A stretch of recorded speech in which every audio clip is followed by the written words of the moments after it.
Hello viewers, welcome. Today we are going to study about the third battle of Panipat. इससे पहले हमने already BL Grover a new look into the modern history के 2 chapters और second chapter के third lecture तक हमने complete कर लिया है. This is the fourth lecture. If you have not visited those lectures, you can visit those lectures in the playlist section Modern History. Third battle of Panipat के causes के बारे में, उससे क्या हुआ क्या नहीं हुआ और क्यों लॉस हुआ मराठा का, ये सारी चीज़ों को हम पढ़ने वाले हैं. तो थर्ड बैटल ऑफ पानीपत के कॉजेज़ क्या बताए जा रहे हैं. तो सबसे पहला बात ये बताया जा रहा है कि इसके कॉजेज़ जो है ना वो डिकेड्स प्रीसीडिंग द बैटल में ही छुपे हुए हैं.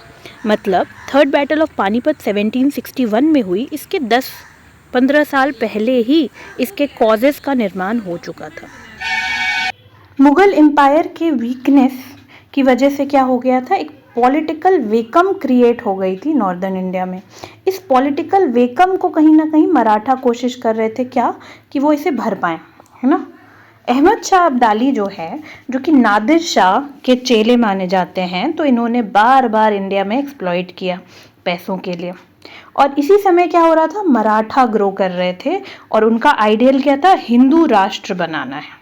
ठीक है, तो वो भी दिल्ली में पावर स्ट्रगल में पार्टिसिपेट करने लगे, पहले इनडायरेक्टली फिर डायरेक्टली. और फाइनली क्या होता है, थर्ड बैटल ऑफ पानीपत से पहले मराठा जो है वो डिफेंडर बन जाते हैं, रक्षक बन जाते हैं. किसके भाई, तो मुगल एम्परर के. किससे, इंटरनल हो या एक्सटर्नल हो, दोनों ही डेंजर से. 1752 में क्या होता है, 1761 में बैटल हुई, इसके 9 साल पहले 1752 में क्या होता है, एक नवाब वजीर जो है, दिल्ली सल्तनत के जो वजीर हैं सफदरजंग, ये जो हैं ये एक अग्रीमेंट कर लेते हैं मराठा से कि मराठा जो है वो क्या करेंगे, उनको चौथ मिलेगा पंजाब सिंध और दोआब रीजन का. गंगा यमुना दोआब की बात की जा रही है. और उसके बदले मराठा को क्या करना है, मुगल बादशाह को इंटरनल और एक्सटर्नल डेंजर से बचाना है. किसने ट्रीटी की, नवाब वजीर सफदरजंग, है ना. तो सफदरजंग ने ये ट्रीटी की, वो बाद में औध के नवाब भी थे. तो ये हो गया. इसके बाद फिर क्या होता है कि इस ट्रीटी को बाद में एक्चुअली क्या हुआ, एम्परर ने इसमें अग्रीमेंट नहीं डाला, है ना. मुगल एम्परर ने हाँ नहीं बोला था अभी तक, लेकिन मराठा को ना इसके बाद क्या हो गया, उनको एक भूख आ गई कि नॉर्थ में हमारा एम्बिशन इस तरीके से हो सकता है पूरा हो जाए. तो वो फिर कहीं ना कहीं इसमें इंटरफेयर करने लगे. तो जब अहमद शाह अब्दाली अब आएंगे और क्या करेंगे, पॉलिटिकली एनेक्स करने की कोशिश करेंगे दिल्ली को, पंजाब को, तो मराठा की इंटरेस्ट डेवलप हो चुकी है. उनको तो प्रॉमिस किया गया है कि पंजाब की चौथ मिल जाएगी, सिंध और दोआब की चौथ मिल जाएगी. तो वो कहीं ना कहीं they have to interfere now. सबसे पहले क्या होगा, 1757 में क्या होगा, अब्दाली जो हैं वो जो भी इंडिया में उन्होंने जो भी लूटा था, ये वो किया था, तो वो नजीब उद दौला को क्या करेंगे, मीर बख्शी मतलब कमांडर ऑफ आर्मी बना देंगे दिल्ली में. और उनको बोलेंगे कि आपको मुगल एम्परर को प्रोटेक्ट करना है वजीर से, है ना. वजीर कौन है, इमाद उद मुल्क. तो अभी वजीर नए कौन है, मुगल के इमादुल मुल्क हैं. तो बोलते हैं कि इस वजीर से आपको मुगल एम्परर को बचा के रखना है. आलमगीर टू जो है ये मुगल एम्परर हैं और इन्होंने क्या देखा, इन्होंने देखा कि नजीब जो है वो नजीबुद्दौला जो हैं, जो कि मीर बख्शी हैं, ये तो इमादुल मुल्क से भी ज़्यादा गलत व्यवहार कर रहे हैं, है ना. नजीब और ख़राब व्यवहार कर रहे हैं. इस स्टेज पर क्या होता है, जो वजीर है इमादुल मुल्क, ये जो है ये मराठा से हेल्प मांगते हैं कि आपसे एक ट्रीटी हुई थी पुराने वजीर की, नवाब सफदरजंग ने आपसे कुछ ट्रीटी करी थी, तो क्या आप हमें हेल्प करेंगे. तो ऐसे में रघुनाथ राव जो हैं वो दिल्ली एंटर कर जाते हैं 1757 में और एम्परर आलमगीर टू को वापस से उनके पोजीशन पर क्या करते हैं, रिटेन करा देते हैं और गाजी उद्दीन को जो है अपने तरफ कर लेते हैं. जब गाजी उद्दीन इनके तरफ आ जाते हैं तो नजीब जो है उनको दिल्ली छोड़ करके उनका जो राष्ट्र होता है नजीबाबाद, वो वहाँ पर चले जाते हैं कि बस इतना ही एरिया में रूल कर सकता हूँ. इसके बाद फिर क्या होता है, 1758 में रघुनाथ राव, ठीक है, इन्हें राघोबा भी कहा जाता है मराठा एम्पायर में.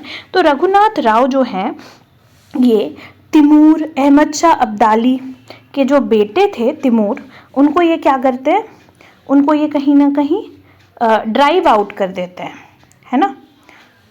सो prince Timur Ahmad Shah Abdali son and agent out of Punjab, कहाँ से भगा देते हैं? राघोबा।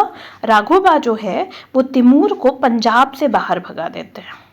इसके कुछ समय के बाद क्या हो जाता है कि मराठा की अथॉरिटी कहाँ तक फैल चुकी है? एटॉक तक, कटक से एटॉक, हमने कहा ही था बालाजी बाजीराव के समय में ही। मराठास जो है फिर इसके बाद क्या करते हैं, क्योंकि पंजाब से उन्होंने तिमूर को हटा दिया है, तो अदीना बेग खान को वो गवर्नर बना देंगे। और इसके साथ साथ वो क्या बोलेंगे अदीना बेग खान को कि आप हमें 75 लाख रुपया जो है ट्रिब्यूट दीजिए। यहाँ तक ठीक चल रहा होगा। अदीना बेग खान की फिर मृत्यु हो जाएगी। अदीना बेग खान के बाद सब्जी सिंधिया जो है, साबजी सिंधिया, ये जो है ये गवर्नर बन जाएंगे पंजाब के। तो क्या हुआ, तिमूर को हटा दिया गया, किसके द्वारा? राघोबा के द्वारा। और तिमूर के बाद फिर किसको बनाया गया? अदीना बेग खान को बनाया गया। अदीना बेग खान के मरने और इनसे क्या किया गया? 75 लाख रुपया वसूला गया। अदीना बेग खान के मरने के बाद क्या हो गया? सब्जी सिंधिया ये जो है ये बन गए हैं गवर्नर, ठीक है। माना जाता है कि रघुनाथ राव की ना ये मिस्टेक थी, राघोबा की ये मिस्टेक थी कि वो पंजाब चले गए। पंजाब जाना मिस्टेक नहीं है, पर पंजाब कैसे चले गए? नजीब उद्दौला को बिना खत्म किए। नजीब उद्दौला को नजीबाबाद में रूल करने दे रहे हैं, ठीक है। तो अगर आपने नजीब उद्दौला को खत्म नहीं किया, वो अभी तक है एग्जिस्टेंट, और वो एक प्रॉब्लम है, वो एक एनिमी है। और साथ साथ क्या हो रहा है यहाँ पर, चलिए आपने नजीब उद्दौला को रहने दिया, आप यहाँ पे पंजाब में रूल कर रहे हैं, ये दिल्ली को आप प्रोटेक्टर बने हुए, इधर औध है, आपने औध के नवाब से भी दोस्ती नहीं की, है ना। आपको यहाँ औध के नवाब से या फिर अगल बगल में जाट है, राजपूत हैं, इनमें से किसी से दोस्ती ना की, ना औध से, ना जाट से, ना राजपूत से। नजीब उद्दौला को रहने दिया और फिर दिल्ली से सीधा पंजाब चले गए रूल करने। तो क्या हो गया, एकदम दुश्मनों के गढ़ में घुस गए। तो ये मानी जाती है एक मिस्टेक राघोबा की। मराठा कॉन्क्वेस्ट जो पंजाब की है अफगान के द्वारा, वो एक डायरेक्ट चैलेंज, मतलब मराठा लोगों ने जो पंजाब को कॉन्कर कर लिया, अफगानियों ने उसको एक डायरेक्ट चैलेंज माना और अब्दाली ने इस चैलेंज को क्या किया? एक्सेप्ट किया, ठीक है। नजीब खान जो है और बंगाश पठान लोग जो हुआ करते थे, उन्होंने जो है उनका ये पहले से ही मंसूबा था क्या कि वो पठान रूल लाएंगे इंडिया में, ठीक है। तो वो अब्दाली से बड़ा रिक्वेस्ट करने लगे कि अपने है ना हमें हेल्प करो, मराठा जो है वो काफिर लोग हैं, उनसे हमें बचाओ, ठीक है। तो ये सारी चीजों से अब्दाली थोड़े और इमोशनल हो गए और अब्दाली को एक्टिव कोऑपरेशन मिला शुजा उद्दौला का। शुजा उद्दौला जो है वो नवाब है औध के, और रोहिला चीफ जो है हाफिज रहमत खान, सादुल्ला खान, दुंदी खान और मल्ला खान, ये लोग सब भी कहीं ना कहीं अहमद शाह अब्दाली को लिखते थे, अहमद शाह अब्दाली से रिक्वेस्ट करते थे। तो अहमद शाह अब्दाली को लग रहा था not just like a conqueror, ये खुद को ये नहीं समझ रहे थे कि ये दिल्ली जाके कॉन्कर कर रहे हैं। इसके साथ साथ इनके मन में ये बात भी थी कि कहीं ना कहीं ये अपने मुस्लिम भाइयों को काफिरों से बचा रहे हैं। और जब गाजी उद्दीन की वजह से क्या होता है, आलमगीर टू एम्परर को एक्सटर्मिनेट कर दिया जाता है 1759 के नवंबर में। इसके साथ साथ और भी चीज़ें होती है जिससे अब्दाली जो अरेंजमेंट बना के गए थे जब उन्होंने लास्ट टाइम दिल्ली पर रेड डाली थी, वो गड़बड़ हो गया। तो अब्दाली ने प्लान किया कि क्यों ना चलो सबको सबक सिखाया जाए। तो बैटल ऑफ पानीपत की बात करें तो 1759 के एंड में क्या होता है, अब्दाली जो है एक बड़ी सी आर्मी लेकर के इंदस को पार करते हैं, पंजाब पूरा पार कर लेते हैं। रेजिस्टेंस बिल्कुल इम्पॉसिबल था, हमने ऑलरेडी बोला साबजी सिंधिया वहाँ पर रूल कर रहे हैं, दत्ताजी सिंधिया हैं, तो ये दोनों पंजाब में थे, ये लोग बिल्कुल रोक नहीं पाए उन्हें पंजाब क्रॉस करने से। अब क्या होता है, दिल्ली के 10 माइल नॉर्थ में क्या है, एक जगह है जिसका नाम है बरारी घाट। तो बरारी घाट के पास दत्ता जी को मार दिया जाता है। जनकोजी सिंधिया और मल्हार राव होलकर जो है ये भी अब्दाली के क्रॉस करने को, एडवांस करने को चेक नहीं कर पाते हैं और अंततः अब्दाली जो है वो दिल्ली को ऑक्यूपाई कर लेते हैं। ये सब कब हो रहा है, 1759 के एंडिंग में। अब मराठाओं का है कि दिल्ली तो उनका है, दिल्ली में तो उनको प्रोटेक्ट करना है एक्सटर्नल और इंटरनल डेंजर से। तो मराठा पेशवा जो हैं वो सदाशिव राव भाव को दिल्ली भेजते हैं, ठीक है। और भाव जो है वो 22 अगस्त 1760 को दिल्ली पहुंचते हैं और 7 अक्टूबर को दिल्ली से आगे बढ़ते हैं कुंजपुरा के तरफ। भाव यहाँ पर कुंजपुरा को कैप्चर करते हैं, विच इज़ नाउ कानपुर। तो इसको कैप्चर करते हैं कि दिल्ली पे प्रेशर कम हो जाए, तो दिल्ली से थोड़ा आगे वाले एरिया को कैप्चर करते हैं और यहाँ से सोचते हैं कि लड़ें। फिर भाऊ भी आगे बढ़ते हैं और उधर से क्या होता है, उनकी भी आर्मी आगे बढ़ रही है अब्दाली की, और दोनों साइड जो है ना वो कहीं ना कहीं दोनों साइड का फूड सप्लाई कट हो गया था ये वो। तो ऐसे में क्या होता है, फाइनली ये लोग जो हैं थोड़े साइड के लिए नेगोशिएट, थोड़े समय के लिए नेगोशिएट कर लेते हैं, तो कुंजपुरा या कानपुर में लड़ाई नहीं होती है। फिर उसके बाद क्या होता है, फाइनली क्या होता है, 14 जनवरी 1761 को दोनों पानीपत के मैदान में मिलते हैं और मराठा उस दिन हार जाते हैं। मराठा की साइड से काफ़ी हैवी कैजुअलिटी हुई और हिस्टोरियंस जैसे कि जादूनाथ सरकार ये कहते हैं कि मराठा में एक भी परिवार नहीं था जो ना अपने फैमिली मेंबर के लॉस को नहीं रो रहा था after the battle of Panipat. एक एस्टिमेटेड जानकारी के हिसाब से 75,000 मराठा मारे गए थे। अब मराठा हारे क्यों, ये हर जगह जीत रहे थे, फिर अचानक से ये हारे क्यों, तो इसके पीछे बहुत सारे कारण बताए जाते हैं, तो हम उसको वन बाय वन देखते हैं। सबसे पहले तो ये है कि अब्दाली की फोर्सेस ज़्यादा थी, नंबर में भी अब्दाली की फोर्सेस क्या है, ज़्यादा है। एस्टिमेट अगर लगाया जाए तो लगभग 60,000 फोर्सेस थी अब्दाली की, जबकि मराठा 45,000 थे, तो already Maratha were less in number, ठीक है। और मराठा कैंप में ना बहुत ही भुखमरी टाइप छा गई थी। क्यों? क्योंकि दिल्ली से जो रोड था ना उसको अफगानों ने काट दिया था, है ना, तो मराठा को फूड नहीं मिल रहा था, मराठा के घोड़ों को फॉडर नहीं मिल रहा था, ठीक है। और लोगों की लाश पड़ी हुई थी जो कि ना क्रिमेट की गई ना बरी की गई, तो मराठा का कैंप जीता जागता एक नर्क बन चुका था, ठीक है। फूड इतना कम था ही नहीं मराठाओं के पास कि ऑफिसर्स जो है ना वो 13 जनवरी 1761 को भाऊ को कहते हैं कि हमारे पास, हमने 2 दिन से कुछ नहीं खाया, एक दाना भी नहीं अन्न का खाया, और अब यहाँ पर 2 रुपए में क्या हो रहा है, एक सीयर ऑफ ग्रेन भी नहीं मिल रहा 2 रुपए में। इससे पहले कि हम लोग खत्म हो जाएं भूखे, चलिए हम लोग लड़ के देखते हैं कि किस्मत में क्या लिखा है। भाऊ की आर्मी कहीं ना कहीं क्या है, फिर एयर पर जिंदा है ना। जबकि दूसरी तरफ अगर हम देखें तो अफगान की सप्लाई लाइन ओपन है, दिल्ली से द्वाब रीजन से उन्हें खाना वाना सब मिल रहा है ना। तो ये एक प्रॉब्लम हो गया जिस वजह से भाऊ को पहले अटैक करना पड़ा, क्योंकि अब दे कुड नॉट वेट। सारे के सारे मुस्लिम पावर जो इंडिया में थे वो तो अब्दाली के तरफ थे ही, बट मराठा जो है वो हिंदुओं के साथ भी दोस्ती नहीं कर पाए। हिंदू राजा भी मराठा के अगेंस्ट है। क्यों? क्योंकि इनको भी यही है कि हमारे यहाँ पर भी तो चौथ सरदेशमुखी लिया मराठाओं ने, हमसे भी लूटा, ठीक है, हमें भी प्लंडर किया, हमें कहाँ माफ कर दिया हिंदू समझ के।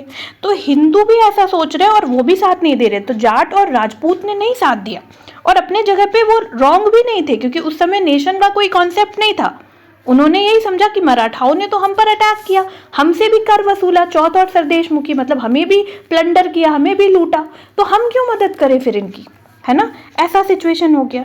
इसके बाद सबसे important, one of the most important cause was also this कि मराठा कमांडर आपस में ही काफी जेलस थे। भाऊ जो है वो मल्हार राव होलकर को क्या कह दिए थे, डोटाड, है ना, कि आप बूढ़े हो गए और आपका जो दिमाग है ना वो खिसक चुका है, कुछ ऐसा कहा, ठीक है। इससे जो है मल्हार राव होलकर जो है वो काफी गुस्सा हो गए, और मल्हार राव होलकर ने कहा कि ये ब्राह्मण लोगों के बात पर अगर चले, मतलब भाऊ के बात पर चले, तो क्या होगा कि एनिमी को बिल्कुल भी हम लोग क्या करेंगे, हरा नहीं पाएंगे, बल्कि क्या करेंगे, ये हम लोग एनिमी के जो है ना, हम लोग एनिमी के सामने घुटने टेक देंगे, कुछ ऐसा बात था। एग्जैक्ट वर्ड्स आर लाइक कि they would make him and other captains of Maratha caste wash their soiled cloth, ठीक है, कि एनिमी जो है वो क्या करेंगे, अगर हम इस ब्राह्मण की, मतलब अगर हम भाऊ के बात पर चलेंगे तो हमें क्या होगा, हम हारेंगे तो हारेंगे ही, और साथ साथ सारे मराठा कैप्टन से अब्दाली और उनके लोग क्या करेंगे, अपने गंदे कपड़े धुलवाएंगे, मतलब हम इतने ज़्यादा लोअर स्टेटस पे चले जाएंगे अगर हम भाऊ की बात को मानेंगे तो। इसके साथ साथ मराठा कैप्टन्स जो है ना वो काफ़ी इंडिविजुअलिस्टिक हैं, टीम गेम कोई नहीं खेल रहा है यहाँ पर, जबकि अब्दाली की तरफ टीम गेम खेला जा रहा है, ठीक है। तो एलन वाइटल यानी कि सबसे इंपॉर्टेंट वाइटल फोर्स क्या था कि टीम वर्क होता है, वो टीम वर्क ही नहीं था मराठाओं के पास। इसके साथ साथ अगर हम देखें तो अब्दाली की आर्मी जो है ना उसमें काफ़ी डिसिप्लिन था, मराठा आर्मी में डिसिप्लिन नहीं थी, ठीक है। अब्दाली की ट्रूप्स जो थी वो बेटर ऑर्गेनाइज्ड ही नहीं थी, वो बेटर इक्विप्ड भी थी, उनके पास बेटर चीजें थी, है ना। अब्दाली के पास मस्केट्स थी, जबकि मराठा के पास क्या था, स्वॉर्ड और लैंसेस। ठीक है, तो ये old technique, old weapons use कर रहे हैं। अब्दाली जो है ये मॉडर्न वेपन्स यूज कर रहे हैं। इब्राहिम खान गर्दी कौन है भाई, तो ये जो है ये मराठा की आर्टिलरी को संभालते हैं। तो इनकी आर्टिलरी इतनी हैवी है कि मोबिलिटी ही कम है, जबकि अब्दाली की फ्यूल गन्स जो है वो आराम से कैमल के बैक पर उन्होंने डाल दिया और बड़ा हैवॉक कॉज कर रही है। जबकि इब्राहिम खान गर्दी जो कि एक मराठी है, इनकी क्या हो रही है, इनके केस में क्या है कि इनकी वेपन की, इनके आर्टिलरी की मूवमेंट ही नहीं है, नहीं कर पा रहे हैं, कुछ यूजफुलनेस नहीं दिख पा रहा है, ग्राउंड में नहीं दिख रहा है। काशी राजा पंडित जो कि एक आई विटनेस थे इस रिवोल्ट के, वो जो है वो सदाशिवराव भाव को ब्लेम करते हैं कि उनकी गड़बड़ की वजह से भी, सही लीडरशिप ना मिलने की वजह से भी हारा गया। ठीक है, उनका कहना है कि भाव जो है वो खुद को बहुत ज्यादा समझते थे। ठीक है, सेल्फ कंसीटेड कंडक्ट था कि वो जो सोचते हैं वो सही है और वो बाकी किसी के ओपिनियन को कहीं ना कहीं रिस्पेक्ट नहीं दे रहे थे। ठीक है, एक्सपीरियंस्ड लोगों को वो क्या कर रहे थे, वो एकदम एक्सक्लूड कर दे रहे थे, जैसे मल्हार राव होलकर को ही एक्सक्लूड कर दिया।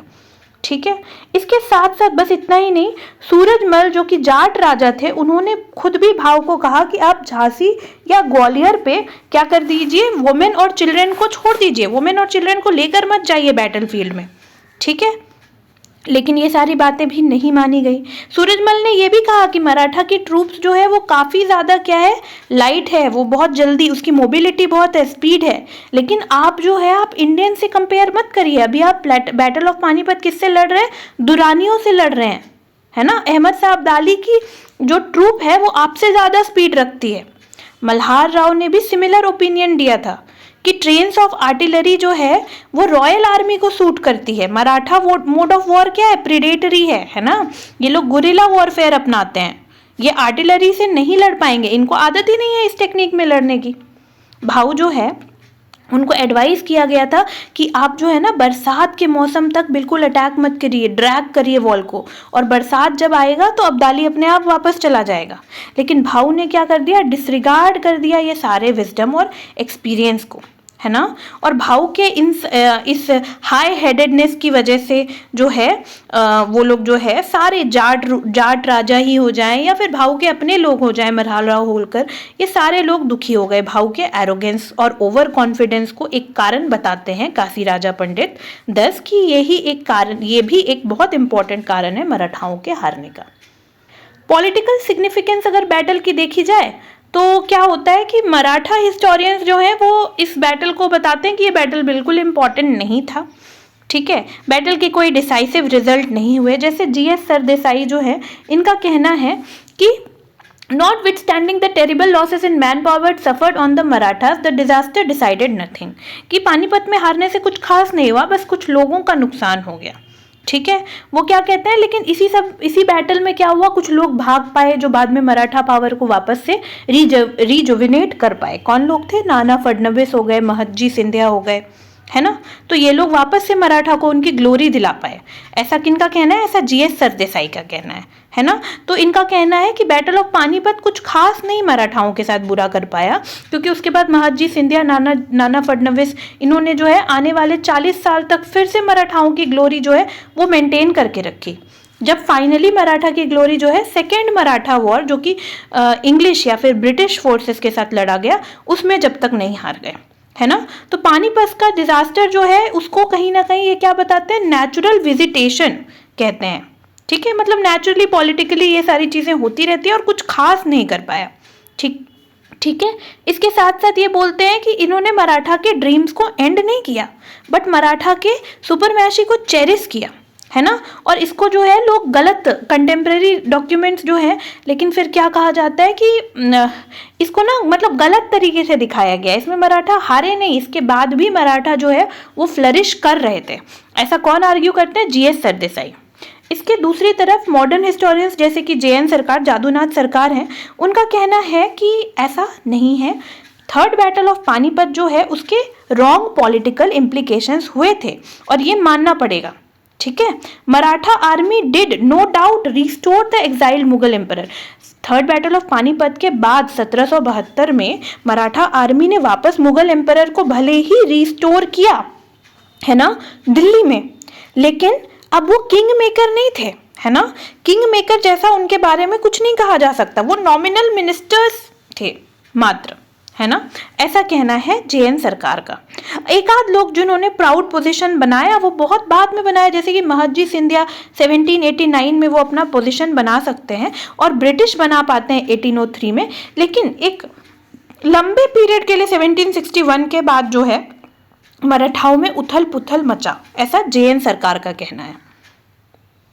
अब हम किसकी बात माने, तो अकॉर्डिंग टू द बुक ये कहा जाता है कि जादूनाथ सरकार की जो व्यू है वो ज़्यादा ऑब्जेक्टिव है और कहीं ना कहीं जीएस सरदेसाई जो है वो इमोशनल होकर के हिस्ट्री के वो इमोशंस के लेंसेज से हिस्ट्री को देख रहे हैं, ऐसा बुक में कहा जा रहा है, ठीक है।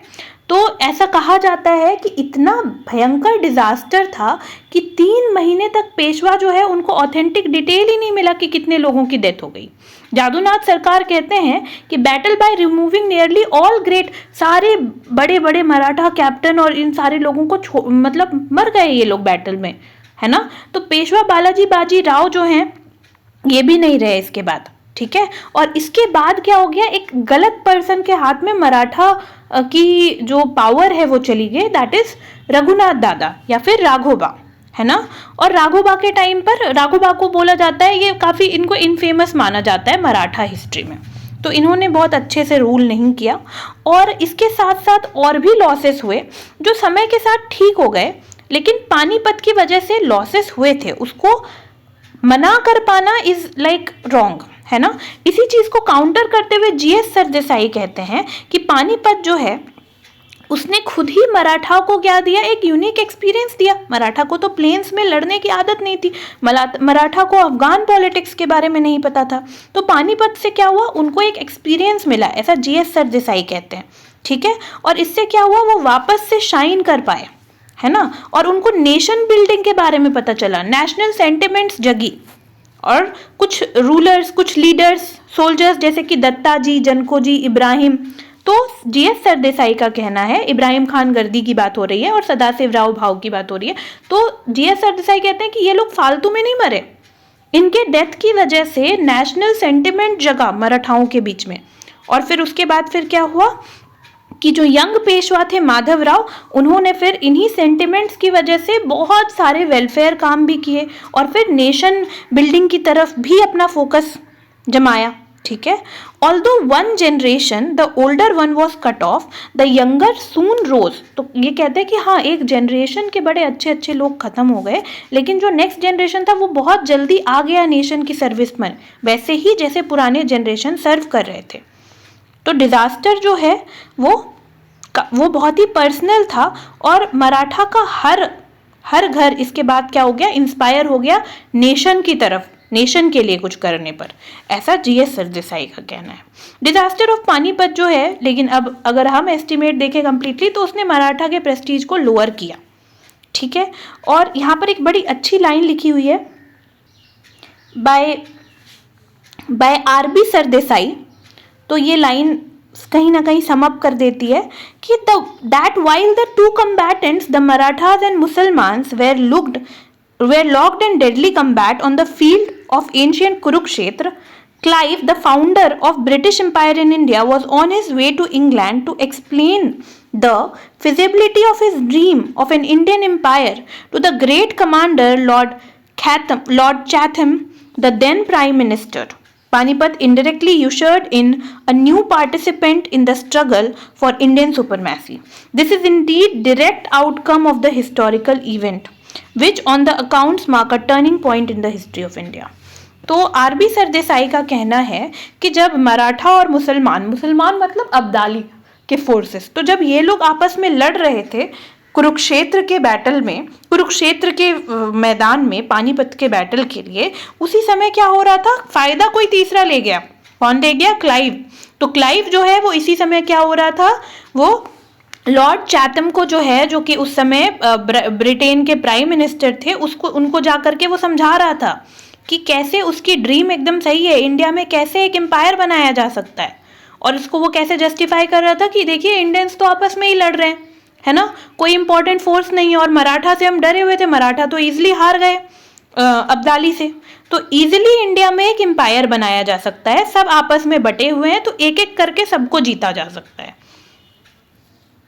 सो आरबी सरदेसाई जो हैं वो क्या कहते हैं, वो बताते हैं कि ये कहीं ना कहीं एक डायरेक्ट कॉन्सिक्वेंस था थर्ड बैटल ऑफ पानीपत का, कि इसने अंग्रेजों के लिए रास्ता खोल दिया भारत पर क्या करने के लिए, भारत पर राज करने के लिए।